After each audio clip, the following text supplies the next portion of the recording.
Okay. Alam mo guys, may sikreto kami ni Tito Alan. Class ko si Ingrid. Nung nakaraan, nag-communion, nakasuot ako ng pakasal kasi wala akong makita. Tapos, ito yung mas malala. Ang kasal din siya, tapos nakita ng kaklase kong bakla si Ian Grave. Sabi niya, Lance, ito na pagkakataon mo si Ingrid. Bakit alam mo yan?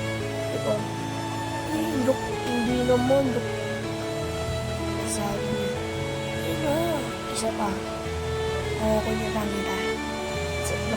Ang tuloy ng takbo ko. Sabi niya, Lance, tapos sinabihin niya ako ng I love you. Paano? Sinagawan niya ako ng I love you. I love you? Lance. I love you, Lance. Tapos,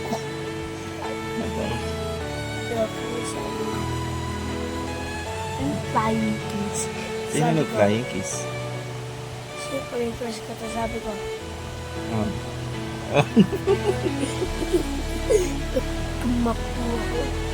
Sabi ko, wait, para sa ito. Tapos